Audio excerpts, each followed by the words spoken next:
పిల్లరా, ఈరోజు మీకు చెప్పబోయే మాట రక్తపు ప్రతీకారం. రక్తపు ప్రతీకారం గురించి మీకు చెప్పాలనుకుంటున్నాను. ప్రపంచంలోనే మొట్టమొదటగా హత్య చేసినోడు ఎవడో తెలుసా? మర్డర్ చేసినోడు చెప్పండి. కయీన్ తన తమ్ముడైనటువంటి హేబేలుని అన్యాయంగా ఒక పెద్ద బండరాయి తీసుకొని కొట్టాడు. కొట్టడం మరి అతని తల మీద కొట్టాడో, కడుపు మీద కొట్టాడో, కడుపు చీల్చాడో, లేకపోతే గొంతు చీల్చాడో తెలియదు, కానీ రక్తమంతా బయటకు వచ్చింది. రక్తమంతా బయటకు వచ్చింది. బయటకు వచ్చి అరుపులు, కేకలు. హేబేల్ భయంకరంగా ఉంది. ఒకసారండి, ఆదికాండం 4వ అధ్యాయం 8వ వచనం చూడండి. కయీను తన తమ్ముడైన హేబేలుతో మాట్లాడాడు. వారు పొలములో ఉన్నప్పుడు కయీను తన తమ్ముడైన హేబేలు మీద పడి అతనిని చంపాను. పొలంలో ఉన్నాడు, నానామ్మ లేరు పక్కన. పొలంలో ఉన్నప్పుడు కయీను ఏం చేశాడంటే అన్యాయంగా చంపాడు. ఏం కారణం లేదు, ఇతను ఒక మాట అనింది లేదు, తిట్టింది లేదు, కొట్టింది లేదు, ఏం అవమానపరిచింది లేదు, కానీ హేబేలుని అన్యాయంగా కొట్టాడు. ఎందుకంటే ప్రార్థనకి వెళ్ళినప్పుడు దేవుడు హేబేలు ప్రార్థన విన్నాడు, కయీను ప్రార్థన వినలేదు. అంతే. అరే, నా ప్రార్థన ఎందుకు వినలేదు, నాకెందుకు ఇలా జరిగింది అని పరిశీలించుకొని తన జీవితాన్ని మార్చుకోవాల్సింది పోయి తమ్ముడైన హేబేలు మీద పడి అతన్ని చంపాను. భయంకరమైన అసూయ, భయంకరమైనటువంటి ద్వేషం. దేవుని బిడ్డలారా, తల పగలగొట్టాడో లేకపోతే పేగులు బయటకు వచ్చినాయో ఏదో తెలియదు, కానీ మొత్తానికి చెత్త కొట్టాడో ఆ రక్తమంతా బయటకు వచ్చి గాయపడి చచ్చిపోయాడు. ప్రపంచంలో భయంకరమైనటువంటి ఒక క్రూరంగా చంపబడ్డాడు. అతను ఏం తప్పు చేయలేదు, పాపం చేయలేదు. అసలు ఆ అన్న ఎందుకు కొడుతున్నాడో, ఎందుకు తన మీద పడ్డాడో, ఎందుకు రాయేసి మీద చంపుతున్నాడో తెలియదు. సడన్గా అలాగైంది. ఇక కనీసం మాట్లాడి, అన్న ఎందుకురా నన్ను కొడుతున్నావు, ఏం చేసేయండిరా అని చెప్పేటంత టైం కూడా లేదు అతనికి. ఆ రక్తపు మడుగులో హేబేలు పడిపోయాడు. పిల్లరా, కొట్టి చంపుతుంటే నోటితో ప్రార్థన చేయడానికి కూడా అవకాశం లేదు అతనికి. దేవా, నన్ను ఇతను కొడుతున్నాడయ్యా, అన్యాయంగా ఎందుకు కొడుతున్నాడో తెలియదయ్యా అని చెప్పి నోటితో మాట్లాడడానికి అవకాశం లేదు. కానీ ఆ రక్తం భూమి మీద పడిపోయినప్పుడు పిల్లరా, ఆ రక్తం భూమిలో నుంచి కింద ఆ రక్తం మట్టిలో కలిసిపోతూ ఉంటే, తడిసిపోతూ ఉంటే ఆ రక్తం ఏం చేసిందంటే మొర్ర పెట్టిందంట. దేవా, నా అన్న నన్ను చంపుతున్నాడు అన్యాయంగా, నా ప్రాణం పోతుంది నాయన, నన్ను కాపాడు నాయన అని చెప్పి రక్తం మొర్ర పెట్టింది. పిల్లరా, నువ్వు అనుకుంటున్నావేమో రక్తం ఏం చేయదని. నీలో ఉన్న రక్తం ఒకరోజు కింద పడిందంటే అది మొర్ర పెట్టుద్ది.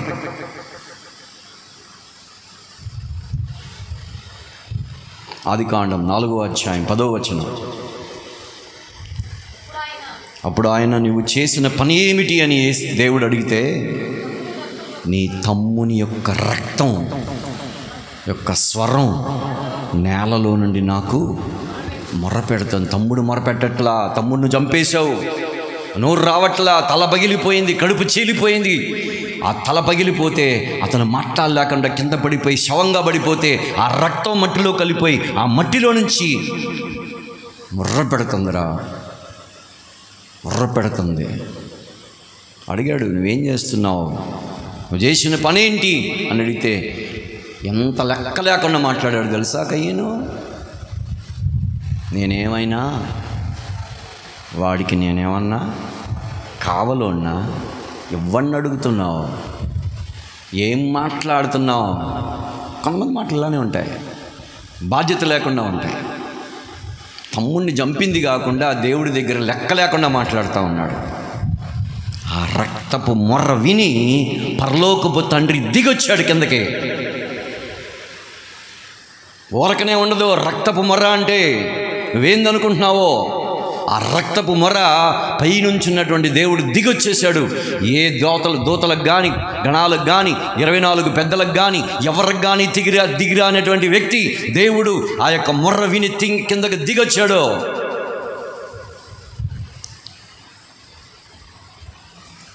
ఊరకనే వచ్చాడా? మాట్లాడాడు. ఏయ్, ఏం చేసావురా మీ తమ్ముణ్ణి? లెక్క లేకుండా మాట్లాడితే ఏమయ్యాడో తెలుసా? శపించబడ్డాడు. శాపం వచ్చింది. నువ్వు దేశదిమ్మరైపోతావు అన్నాడు. దేశదిమ్మరి అంతే. ఆ రక్తపు మొర్ర విన్న దేవుడు కయీనును శపించాడు. పిల్లరా, శాపం వచ్చేసింది. ప్రియా దేవుని బిడ్డలారా, అందుకని ఆ మాట విన్న తర్వాత, శాపం వచ్చిన తర్వాత ఇక ఏమన్నాడో తెలుసా? అయ్యో, నా దోష శిక్ష భరింపలేనిది. చదవండి 4వ అధ్యాయం 13వ వచనం.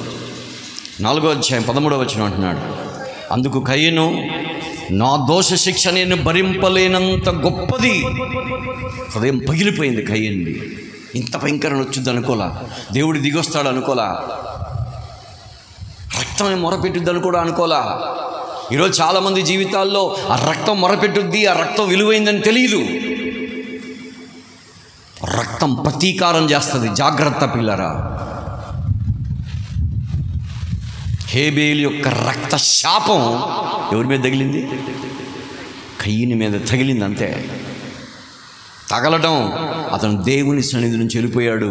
అక్కడ ముళ్ళ తుప్పలు, గచ్చ పొదలు, అతను ఎక్కడ చూసినా అంత శాపగ్రస్తమైన జీవితమే.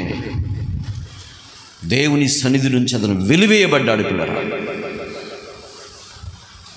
తమ్ముడి యొక్క రక్తాన్ని చిందించినందుకు అతనికి తగినటువంటి ప్రతిఫలం ఏంటంటే దేవుని సన్నిధి నుంచి దూరం అయిపోయాడు. నిమిషం అతను వేదన పడుతున్నాడు, శాపం అనుభవిస్తున్నాడు. ఎన్ని సంవత్సరాలు బతికాడో, కానీ అన్ని సంవత్సరాలు శాపగ్రస్తమైన జీవితం జీవించి తర్వాత పాతాళానికి వెళ్ళిపోయాడు. అక్కడ ఒక్క నిమిషం నీరుండదు. మనం 1 గంట నీళ్లు తాగకపోతే తప్పతప్పలాడిపోతాం. ఒకరోజు కాదు, వారం రాదు పిల్లరా, సంవత్సరం కాదు, సంవత్సరాలు యుగాలు అక్కడ నీరు లేకుండా బతకాలి. అక్కడ పాతాళంలో, అక్కడ అగ్ని ఆరదు. అలాంటి చోటకి వెళ్ళిపోయాడు కయీను. దేవుని బిడ్డే, దేవునితో మాట్లాడిన వాడే, ప్రార్థన చేసుకునేవాడే, తన జీవితం పిల్లల అంత భయంకరంగా అయిపోయింది. చివరికి శాపగ్రస్తం అయిపోయింది. రక్త ప్రతీకారం అంటారు దాన్ని.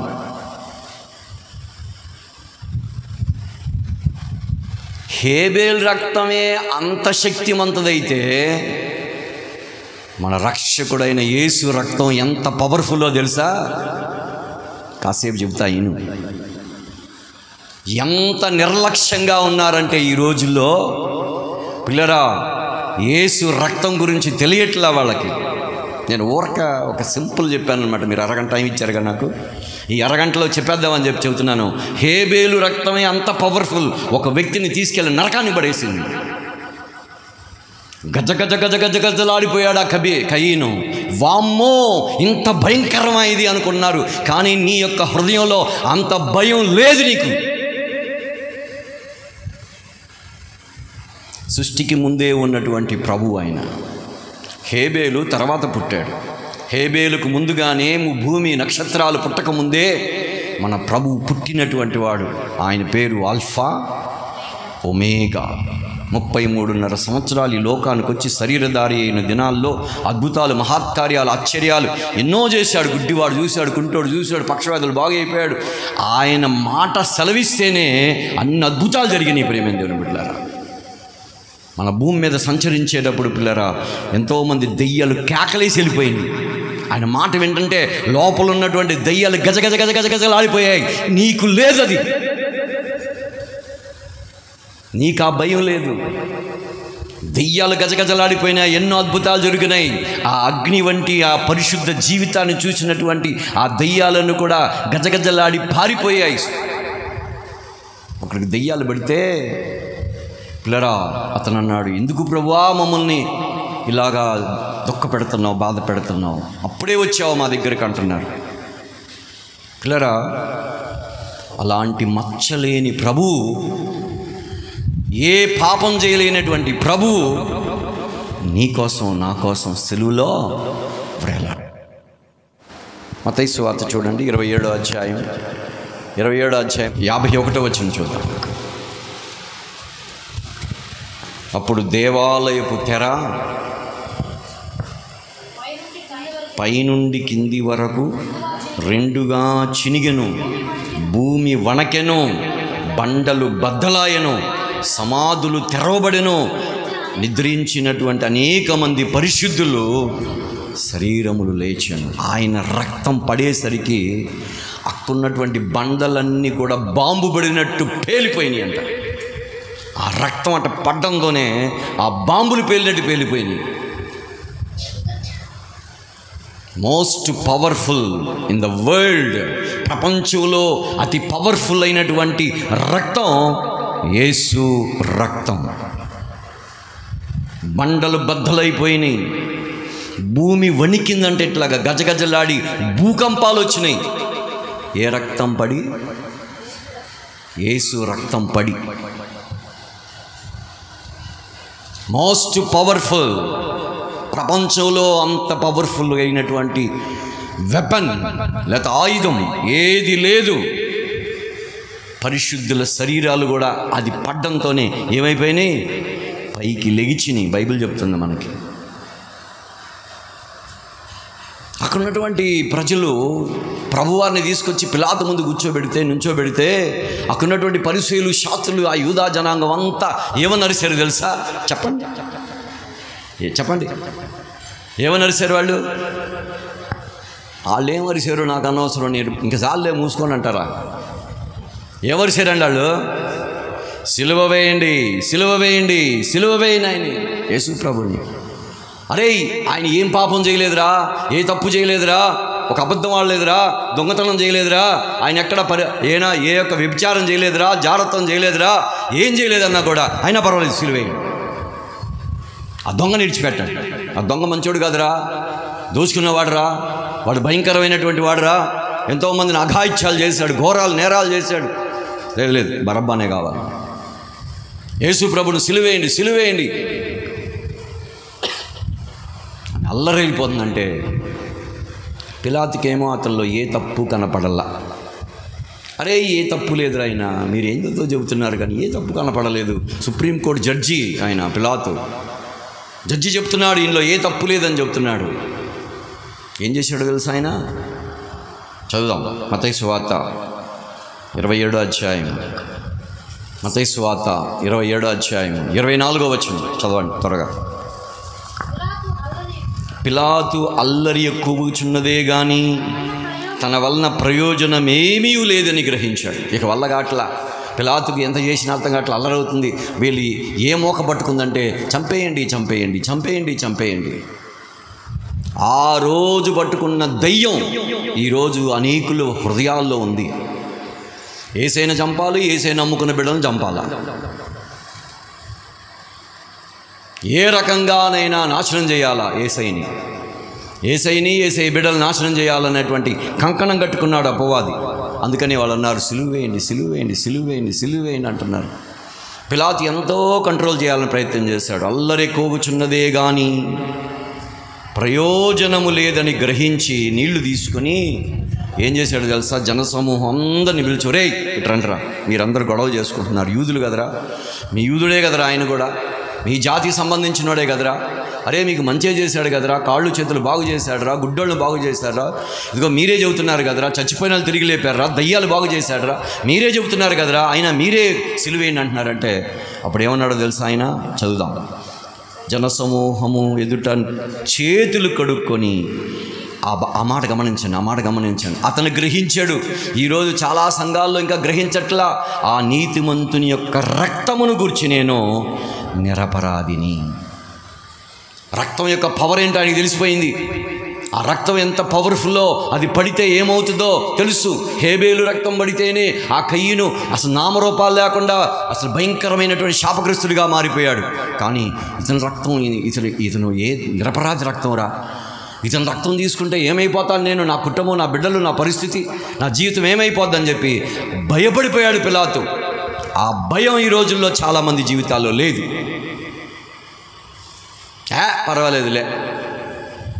పర్వాలేదులే అనేటువంటి వారు ఎక్కువయ్యారు పిల్లలు. అతను ఏమంటున్నాడు చూడండి, జనసమూహం ఎదుట చేతులు కడుక్కొని ఆ నీతిమంతుని రక్తమును గూర్చి నేను నిరపరాధిని, బైబిల్ చూడ మీరు చూచుకోండి అని చెప్పాడు. మీరే చూసుకోండి, నాకు సంబంధం లేదు, నేను నీళ్ళు కడుక్కుంటున్నా అని చెప్పి కడిగేసుకున్నాడు. అందువలన అతని యొక్క రక్త అపరాధం పిలాతు మీదకి రాల. వాళ్ళు ఏమన్నారు, అక్కడ యూదులు ఉన్నటువంటి వాళ్ళందరూ ఏమన్నారు, పలకాలి మీరందరూ కూడా ఏమన్నారు, అక్కడ దాకే ఉన్నారు, ఇంకా వెళ్ళలేదే, అక్కడికి వెళ్ళాలి, వాక్యం చదవాలి, అంతవరకు ఆగిపోకూడదు. 27వ అధ్యాయము 25వ వచనం వాళ్ళు ఏమన్నారు చూడండి, యూదులు ఏమన్నారో చూడు, బైబిల్ చూడు, సరిగ్గా చూడు, కళ్ళు తెరిచి చూడు, ఏం రాసిందో. 25వ వచనం, అందుకు ప్రజలందరూ ఒక్కళ్ళు కూడా విడిచిపెట్టకుండా, పిల్లలు సైతం, ఆడవాళ్ళు సైతం, అందరూ కూడా, ప్రజలందరూ వాని రక్తము మా మీదను మా పిల్లల మీదను. ఏం మాట్లాడుతున్నారు వీళ్ళు? నిరపరాధ రక్తం తీసి ఆ పిలాతే భయపడిపోతే వీళ్ళకి భయం లేదు అసలు. ఈరోజు చాలామంది జీవితాల్లో యేసు రక్తం అంటే భయం లేదు. ఏందలే, ఏందంట, పెద్ద ఏందంట అనేటువంటి నిర్లక్ష్యం ఆ రోజున్న ప్రజల్లో కూడా, ఇప్పటి ప్రజల్లో కూడా ఉంది. ఏమంటున్నారు వాళ్ళు? ప్రజలందరూ ఏం చేశారంటే వాని రక్తము, ఎవరి రక్తం? యేసయ్య రక్తం. మన కోసం రక్తం కార్చబడిందే, ఆ రక్తం, వాని రక్తము మా మీదను మా పిల్లల మీద ఉండునుగాక అని ఎప్పుడైతే పలికారో ఆ యూదా జాతి మొత్తం నాశనం అయిపోయింది. తెలుసా విషయం నీకు? పిల్లరా, క్రీస్తు శకం 70వ శతాబ్దంలో టైటస్ అనేటువంటి ఒక రాజు బయలుదేరాడు.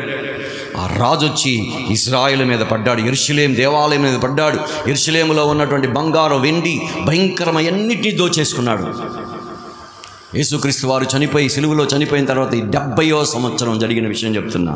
కావాలంటే గూగుల్లో కొట్టుకొని చూడండి, టైటస్ అని. ఇంటికి వెళ్ళిన తర్వాత పెద్ద సైన్యాధిపతి లక్షల సైన్యంతో వచ్చాడు. సైన్యంతో వచ్చి యెరూషలేం మీద దాడి చేసి ఆ భయంకరమైనటువంటి ఒక వధ జరిగింది. ప్రియమైన దేవుని బిడ్డలారా, ఎంత వధ జరిగిందంటే అక్కడున్నటువంటి పిల్లల్ని చంపేశారు, తల్లుల్ని చంపేశారు, పసి పిల్లల్ని గోడకేసి కొట్టేశారు. రేయ్, ఈ యూదా జాతి ఉండకూడదురా అని చెప్పి సమూలంగా దేశం లేకుండా చేసేసాడు అతను. అసలు దేశమే లేదు, ఇజ్రాయిలు దేశమే లేకుండా 70వ సంవత్సరంలో చల్లాచెదిరి వెళ్ళిపోయారు. ఎవరికి వాళ్ళు పరిగెత్తుకుని వెళ్ళిపోయారు. పిల్లరా, 1950వ సంవత్సరం వరకు మనకు భారతదేశానికి స్వతంత్రం ఎప్పుడు వచ్చింది? 1947. ఈయన కాసేపు వాక్యం ఇట్టాడి వినడానికి ఇష్టం ఉండదు, ఏదో కథలు చెబితే, కథలు చెబితే వినడానికి ఇష్టపడతాం. జాగ్రత్తగా విని వాక్యం. పిల్లరా, 1947వ సంవత్సరం మనకి భారతదేశానికి స్వతంత్రం వస్తే 1950వ సంవత్సరం వరకు యూదా ప్రజలకు, ఇశ్రాయేలు ప్రజలకు దేశం లేదు. ఆ తర్వాత దేవుడు వారిని కనికరించి, ప్రేమించి 1950వ సంవత్సరం ఇశ్రాయేలు దేశంగా ఏర్పాటు చేయబడింది. లిబియా, సౌదీ అరేబియా, పాలస్తీనా, అటుపక్క ఇరాన్, ఇటుపక్క ఇరాక్, ఈ మొత్తం ప్రాంతంలో ఒక చిన్న దేశంగా ఏర్పాటు చేయబడింది ఇశ్రాయేలు దేశం. ఆ ఇశ్రాయేలు దేశం పిల్లరా, ఇప్పటికీ కూడా అందరూ దాని మీద వ్యధ పెడతానే ఉన్నారు. ఇప్పటికీ యుద్ధాలు జరుగుతున్నాయి తెలుసా? ఇజ్రాయెల్కి, ఇరాన్కు భయంకరమైన యుద్ధం జరుగుతూనే ఉంది. ఎందుకు? ఆ రోజు యేసు రక్తాన్ని తృణీకరించారు వాళ్ళు, యేసు రక్తాన్ని వ్యతిరేకించారు వాళ్ళు. ఆ బిడ్డల బండకేసి కొట్టి, పిల్లల్ని భయంకరంగా చేసి, దానికి ఒక్క మాటకే ఎందుకు ఇంత జరిగిందంటే ఆ రక్తాపరాధం. మీరు పలకాలి, వందనాలు, పలకండి. ఏమన్నారు వాళ్ళు అన్నారు, మీరు అనబాకండి. ఆ రక్తాపరాధం మా మీద మా పిల్లల మీద ఉండునుగాక అన్నారు. పిల్లరా, ఇన్ని సంవత్సరాలు పిల్లరా, కొన్ని వందల సంవత్సరాలు వాళ్ళు గట్టుకొకళ్ళు పుట్టకొకళ్ళు వెళ్ళిపోయి భారతదేశంలో కూడా వచ్చారు ఇశ్రాయేల్ ప్రజలు. కొంతమంది గుంటూరు ప్రాంతాల్లో ఆయా ప్రాంతాల్లో ఉండి జీవనం సాధిస్తూ ఆ తర్వాత 1950 సంవత్సరంలో మాకు దేశం వచ్చింది, దేవుడు కనికరించాడని చెప్పి వాళ్ళు వెళ్ళిపోయారు. ప్రేమైన దేవుని బిడ్డలారా, భరించలేనటువంటి గొప్ప శిక్ష వాళ్ళకి పడింది. ఎందుకు ఇంత చెబుతున్నానంటే పిల్లరా, చాలామంది వాళ్ళ జీవితాల్లో యేసు రక్తం యొక్క విలువ తెలియదు. ఏదో ఇస్తున్నారు, తీసుకుంటున్నాం, తాగుతున్నాం, వెళ్ళిపోతున్నాం అనుకుంటున్నారు. నువ్వు తీసుకుంటున్న నీవు ఎంత జాగ్రత్తగా ఉండాలో తెలుసా? నాతో పాటు రండి. హెబ్రీ రాసిన పత్రిక 10వ అధ్యాయము 29వ వచనం. ఇట్లుండగా దేవుని కుమారుని పాదములతో త్రొక్కి తాను పరిశుద్ధపరచబడుటకు సాధనమైన నిబంధన రక్తమును అపవిత్రమైనదిగా ఎంచి కృపకు మూలమగు ఆత్మను తిరస్కరించిన వాడు ఎంత ఎక్కువ దండనకు పాత్రుడుగా ఎంచబడును. ఈరోజు చాలామంది ఇంకా బాప్తీసం తీసుకోకుండా, మారు మనసు పొందకుండా, రక్షణ పొందకుండా, శరీరం ఇచ్చేటప్పుడు, రక్తం ఇచ్చేటప్పుడు తీసుకోకుండా గమ్మున కూర్చుంటారు. జాగ్రత్త. ప్రభు నిన్ను ప్రేమించి నీకు రక్తం ఇస్తుంటే నువ్వు కాపాడబడ్డానికి ఇచ్చాడు దేవుడు. పాపం నుంచి కాపాడబడ్డానికి, లోకం నుంచి కాపాడబడ్డానికి, భయంకరమైనటువంటి శత్రువు అయినటువంటి అపవాదు నుంచి కాపాడబడ్డానికి దేవుడు నీకు రక్తం ఇచ్చాడు. యేసు రక్తం క్రింద ఉన్నాం కాబట్టి ఈరోజు క్షేమంగా ఉన్నాం.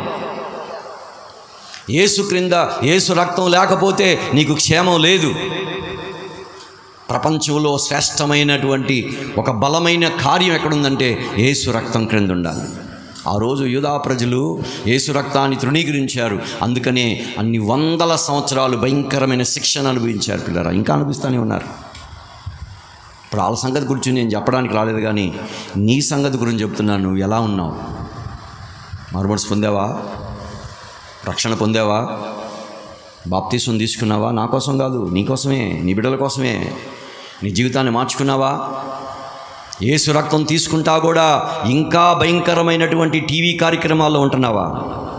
యేసు రక్తం తీసుకొని కూడా పాప జీవితంలో జీవిస్తున్నావా? ఆ నోటితో అబద్ధాలాడుతూ, సరస్వక్తులాడుతూ, ఇష్టానుసారంగా జీవిస్తూ ఉన్నావా? పాపపు తలంబులతో జీవిస్తూ ఉన్నావా? వ్యభిచార ఆలోచనతో జీవిస్తూ ఉన్నావా? జారత్వంతో జీవిస్తూ ఉన్నావా? ఆలోచించు. నీవు దేవుని యొక్క రక్తాన్ని త్రొక్కుతున్నావు. నువ్వు త్రొక్కేవాడిగా ఉంటున్నావు. యేసు రక్తాన్ని నువ్వు తొక్కుతున్నావు. జాగ్రత్త. సినిమా హాల్కి వెళ్ళి కూర్చుంటావా? పబ్బులకి వెళ్ళి కూర్చుంటావా? రాత్రిపూట ఆ శృంగారమైనటువంటి వీడియోలను చూస్తూ కూర్చుంటావా? ఆ పోర్న్ వీడియోస్ చూడకుండా నువ్వు నిద్రపోవా? జబర్దస్తులు, పోకిరి మాటలు, పోకిరి చేష్టలు, అల్లరితో కూడినటువంటి ఆటపాటలు, అక్రమమైనటువంటి సంబంధాలు, ఇవన్నీ నిన్ను తీసుకెళ్ళి కయ్యని ఎక్కడికి వెళ్ళాడో అక్కడ తీసుకెళ్తాయి. జాగ్రత్త. అక్కడ అగ్ని ఆరదు, పురుగు చావదు. డబ్బు కోసం ఏదైనా చేస్తావా నువ్వు? పైకేమో దేవుని బిడ్డ అంటావు, పైకేమో ప్రార్థన అంటావు, పైకేమో వాక్యం అంటావు, స్తోత్రం అంటావు, ఆరాధన అంటావు, అది అంటావు, ఇదంటావు. లోపలేమో భయంకరమైన పాప జీవితంలో జీవిస్తున్నావేమో.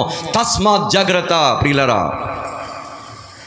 నీ శరీరం దేవుడిచ్చింది, అది దేవుని కోసం వాడాలి. దాన్ని నువ్వు అమ్ముకోకూడదు. పాపానికి అమ్ముకుంటున్నావేమో, డబ్బుకు అమ్ముకుంటున్నావేమో. జాగ్రత్త. ప్రియులరా, భయంకరమైన శాపం కయ్యని మీదకి వచ్చింది. నీ మీద రాకుండా ఉండాలని దేవుని సేవకుడుగా పరిగెత్తుకుంటూ వచ్చా ఇక్కడికి. ఊరకనే రాలా. దేవుడు మాట్లాడితే వచ్చా, దేవుని మాటను మోసుకుంటా వచ్చా, పరిగెత్తుకుంటా వచ్చా. పాపం చేయడం అంటే దేవుని బిడ్డ యేసు యొక్క రక్తాన్ని త్రొక్కడమే.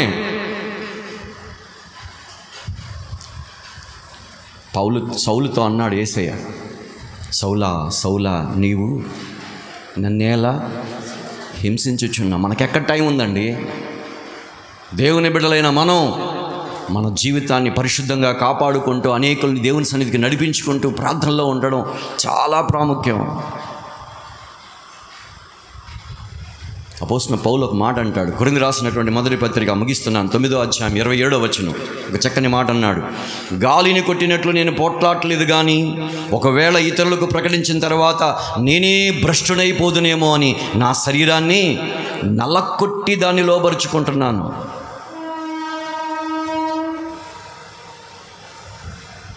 నలకొట్టుకుంటున్నాడంట, శరీరాన్ని నలకొట్టుకుంటున్నాడు. ఎందుకంటే ఈ శరీరం నీ యొక్క శత్రువు, గుర్తుపెట్టుకో. ఈ శరీరమే నీ శత్రువు. ఈ శరీరం నిన్ను దేవుల్లో ఎదగనీయదు. దాన్ని నలకొట్టాలి. ఎలా నలకొట్టాలి? ఉపవాస ప్రార్థన. ఆదివారం వచ్చే ఉపవాస ప్రార్థనకి ఎందుకు రావు?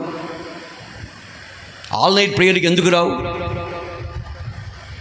దేవుని వాక్యం చెప్తుంది, ఒక్క పూట కూటి కోసం ఎవడాడు? ఏశావు జ్యేష్ఠత్వాన్ని ఏం చేసుకున్నాడంట? అమ్ముకున్నాడు. చివరికి ఏమైపోయాడు? భ్రష్టుడైపోయాడు, వ్యభిచారి అయిపోయాడు. దేవుడు అతన్ని వెలేశాడు. ఒక్క పూట, వారంలో ఒక్క పూట ఉపవాసం ఉండి ప్రార్థన చేసుకోలేవా? ఒక పూట ఉండలేవా? దేవుని సందులో నీ శరీరాన్ని నలగొట్టుకోలేవా? ప్రభా, నా శరీరాన్ని నలగొట్టుకుంటున్నాను, నేను ప్రార్థనాపరుడిగా ఉండాలి, నేను పరిశుద్ధుడిగా ఉండాలి, నిన్నటి దినం కంటే ఈరోజు పరిశుద్ధంగా ఉండాలి, నిన్న చేసిన భక్తి కంటే ఈరోజు భక్తి ఎక్కువగా ఉండాలి, నిన్న నేను నడిచిన మార్గం కంటే ఈరోజు ఇంకా మంచి మార్గంలో నడవాలి ప్రభు అనేటువంటి ఆశ, భారం, బాధ్యత నీలో ఉండాలి. దేవుని బిడ్డలారా, ఏశావులో లేదు, అందుకనే భ్రష్టుడైపోయాడు. బైబిల్ గ్రంథం భ్రష్టుడు అంటే మన భాషలో ఏం తెలుసా? భ్రష్టుడు అంటే బేవర్స్గాడు అని అర్థం.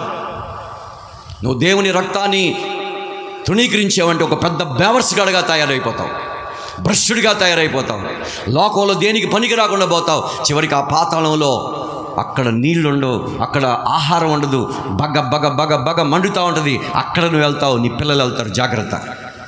ఆ స్థితికి నువ్వు వెళ్ళకూడదంటే ఇప్పుడే నీ జీవితాన్ని యేసు రక్తం కిందకు వచ్చేయాలి. ప్రభువా, నేను నీ రక్తం కిందకు వస్తున్నాను, నాకు సహాయం చేయి. మత్తయి సువార్త 23:35 ఒక చిన్న మాట, నీతిమంతుడైన హేబేలు రక్తం మొదలుకొని బలిపీఠమునకును దేవాలయమునకును మధ్య మీరు చంపిన బరకియ కుమారుడుగు జకర్యా రక్తము వరకు భూమి మీద చిందించబడిన నీతిమంతుల రక్తం మీ మీదకు వస్తుంది. అపరాధం మన మీదకి వచ్చుద్ది. అందుకనే మనం ఆశ్రయపురం ఏంటంటే యేసు రక్తం. నువ్వు నేను ఆశ్రయించాల్సింది ఎక్కడో తెలుసా? యేసు రక్తం కిందకు వచ్చేయాలి. ప్రభా, నన్ను క్షమించు, నా పాపాలను క్షమించు, నా అవిధేయతలను క్షమించు, నీ రక్తం కిందకు వస్తున్నానని చెప్పి ఎప్పుడైతే నువ్వు యేసే రక్తం కిందకు వస్తావో, పిల్లరా, ఆయన అన్నాడు, ఇది నా రక్తము, అనేకుల కొరకు చిందించబడుతున్న, పాప క్షమాపణ కొరకు చిందించబడుతున్న నిబంధన రక్తం. ఆ నిబంధన చేశాడు, నా రక్తం కిందకు వచ్చిన వాళ్ళు నేను ఏ యొక్క పాపం వాళ్ళ మీద పెట్టను. భూమి మీదే ప్రభు రక్తం కిందకు వచ్చేయాలి. భూమి మీదే నీ పాపాలను ఒప్పుకొని పశ్చాత్తాపడాలి, జీవితాన్ని మార్చుకోవాలి. ఇదొక అవకాశం. ఎప్పటికైనా నీ జీవితాన్ని మార్చుకో. ఏదో ప్రతి నెల వచ్చి తీసుకొని వెళ్ళిపోవడం, మళ్ళా పాపంలో జీవించడం, మళ్ళా లోకంలో జీవించడం, ఇష్టానుసారంగా జీవించడం చేస్తున్నావేమో, జాగ్రత్త. ఒకరోజు భయంకరమైన ఉగ్రత వచ్చింది. కాబట్టి నా ప్రియమైన దేవుని బిడ్డలారా, ప్రభు అంటున్నాడు, నా శరీరము తిని నా రక్తము త్రాగువాడే ఏమవుతాడంట? నిత్య జీవము గలవాడని. అంత్యదినమున వాడిని నేను లేపుతాను, అంత్యదినమున వాడిని లేపుతానన్నాడు. పిల్లరా, చివరికి ఒక్క మాట చదివి ప్రార్థన చేద్దాం. కొరింథీ రాసిన మొదటి పత్రిక 11:27. కొరింథీ రాసిన మొదటి పత్రిక 11:27. కాబట్టి ఎవడు అయోగ్యముగా ప్రభు యొక్క రొట్టెను తినునో లేక ఆయన పాత్రలోని తాగునో వాడు ప్రభు యొక్క శరీరమును గూర్చియు రక్తమును గూర్చియు అపరాధి అగును. రక్తం జాగ్రత్త. అది సజీవమైన రక్తం. 2000 సంవత్సరాల క్రితం చిందించబడిన రక్తం ఇప్పుడు కూడా ప్రవహిస్తూనే ఉంది. మన మందిరం దాకా వచ్చింది, నీ దగ్గరకు వస్తుంది. నువ్వు లోబడతావా? ప్రభువా, నేను పరిశుద్ధుడిగా ఉంటాను. ప్రియా దేవుని బిడ్డలారా, పరిశుద్ధత, ఉపవాస ప్రార్థన 2 జతపక్షులు. ఉపవాస ప్రార్థన లేకుండా నువ్వు పరిశుద్ధంగా ఉండలేవు. పరిశుద్ధంగా ఉండకుండా నువ్వు పరలోకం చేరలేవు. పరిశుద్ధమైన తలంపులు, పరిశుద్ధమైన ఆలోచనలు నీకు ఉండాలంటే ఉపవాసం ఉండి దేవుని సన్నిధిలో ప్రార్థన చేయాలి, దేవుని సన్నిధిలో మొర్రపెట్టాలి. హేబేలు రక్తం మొరపెట్టింది, ఆ మొర్ర శాపమైపోయింది కయీనుకి. యేసయ్య రక్తం కూడా ఈరోజు మొరపెడుతుంది. నువ్వు ఆ రక్తం కిందకు వస్తే నీకు క్షేమం. లేదా పాపంలో జీవిస్తాను, లోకంలో జీవిస్తాను, దొంగలాగా జీవిస్తాను, కయీనులాగా జీవిస్తానని నువ్వు గనక నిర్ణయం తీసుకున్నావంటే, మారు మనసు పొందకుండా, ఇంకా బాప్తిసం తీసుకోకుండా, బాప్తిసం తీసుకుని కూడా దేవుని యొక్క పనిలో, దేవుని పరిచర్యలో ఉండకుండా ఇష్టానుసారంగా మన జీవితం ఉన్నట్టయితే పిల్లరా జాగ్రత్త. ఈ లోకము నటన గతించిపోతుంది. కొంతమంది ప్రార్థన చేయమంటే గంటల తరబడి ప్రార్థన చేస్తారు. ఆ ప్రార్థనలో ఏముంటుందో తెలుసా? ప్రభువా, నా బిడ్డ ఇంజనీరింగ్ చదవాలి, మెడికల్ చదవాలి, పొలం కావాలి, ఇల్లు కట్టాలి, ప్రభువా నా బిజినెస్ బాగవ్వాలి. భూ సంబంధమైన వాటి మీదే మనసు ఉంచాం, ఆత్మ సంబంధమైన వాటి మీద మనసు లేదు. ప్రభువా, నశించిపోతున్న ప్రజలు ఉన్నారు, వారు రక్షించబడాలి ప్రభువా, వారికి నేను సువార్త చెప్తాను, ఇదిగో నాయనా నేను వెళ్తున్నాను, నాకు సహాయం చేయంటే ప్రభు నీకు తోడుగా ఉంటాడు. అనేక గ్రామాలకు వెళ్తాను ప్రభు, అనేక పట్టణాలకు వెళ్తాను ప్రభు, నా పని నేను చేసుకుంటా, కనీసం ఒక గంటన వెళ్తాను ప్రభు అంటే ప్రభు నీకు తోడుగా ఉంటాడు. అద్భుతాలు, ఆశ్చర్యాలు, ఆశ్చర్యమైన కార్యాలు నీ వెనువెంట నడుస్తాయి. దేవుని పనిలో ఉన్నావా? సాతాను పనిలో ఉన్నామా మనం? ఆలోచించు. నేను అడుగుతున్న ఒక ప్రశ్న, రోజుకి కనీసం ఒక 2 గంటలైనా ప్రార్థన చేస్తున్నావా? అసలు దేవుని సన్నిధిలో ప్రార్థన చేసే బిడ్డగా ఉన్నావా? జూమ్ మీటింగ్ పెడితే దాంట్లో ఒక్కడు రారు. ఏమంత ఎక్కువైంది నీకు? ఉదయాన్నే రావడానికి ఎందుకంత కష్టం? అది ఇంట్లో కూర్చొని ఫోన్లో చూడమంటే యూట్యూబ్లో అన్ని చూస్తావు కదా, ఆన్లైన్లో అన్నీ చూస్తావు కదా. ఉదయాన్నే లెగిసి ప్రార్థన చేసుకోవడానికి మనసు రావడం లేదా? మందిరానికి వచ్చి ప్రార్థన చేస్తున్నారు. కొన్ని మందిరాలు చూడండి, 3 గంటలకే లేచి దేవుని సేవకురాలతో కలిసి కూర్చొని మోకాళ్ళేసి చేతులెత్తి ప్రార్థన చేస్తున్నారు, దీవించబడుతున్నారు వాళ్ళంతా. ఏది మనకి ప్రార్థన? కనీసం ఫోన్లో నుంచి ప్రార్థన చేయడానికి కూడా నీకు ఇష్టం ఉండట్లా. మళ్ళా చెప్తున్నాను, ప్రార్థన లేకపోతే కయ్యనులాగా తయారైపోతాం. దేవుని సన్నిధిలో ప్రార్థించాలి, దేవుని సన్నిధిలో మొర్రపెట్టాలి. నీవు నాకు మొర్రపెట్టుము, నేను నీకు. ఇంట్లో చేసుకుంటున్నామండి, ఫోన్ లేదండి అనుకోబాక. శనివారం ఉపవాస ప్రార్థనకి రావడానికి కష్టమేంటి నీకు? ఏమంత కష్టం? ఏమికన్నా రాళ్ళు మోస్తున్నారా? ప్రియా దేవుని బిడ్డలారా, ఈ ఉదయకాల సమయంలో ప్రభువు నిన్ను నన్ను అడుగుతూ ఉన్నాడు. యేసుక్రీస్తు వారు ఈ శరీరధారి అయిన దినాల్లో మహారోదనతోనూ మహాభయంకరమైన వేదనతోనూ తన మరణము నుండి రక్షింపగలవానికి ప్రార్థనలు, యాచనలు చేసి యెహోవా యందు భయభక్తులు కలిగి ఉన్నందున ఆయన అంగీకరించబడ్డాడు. శరీరధారి అయిన దినాల్లో 33.5 సంవత్సరాల్లో దేవుడు అతన్ని అంతగా ప్రార్థనాపరుడిగా చేస్తే నువ్వు ఇంకా ఎందుకు వెనకబడిపోతున్నావు? ప్రార్థనా జీవితం ఎందుకు వెనకబడిపోతుంది? ప్రియా దేవుని బిడ్డలారా, ప్రభు రాకడ అతి సమీపంగా ఉంది. ఏ దినమున ఏం జరుగుద్దో మనకు తెలియదు. ప్రభు వచ్చే సమయం అయిపోతుంది, మన పోకడ సమయం అయిపోతుంది. హఠాత్తుగా నీకు మరణం రావచ్చు, జాగ్రత్త.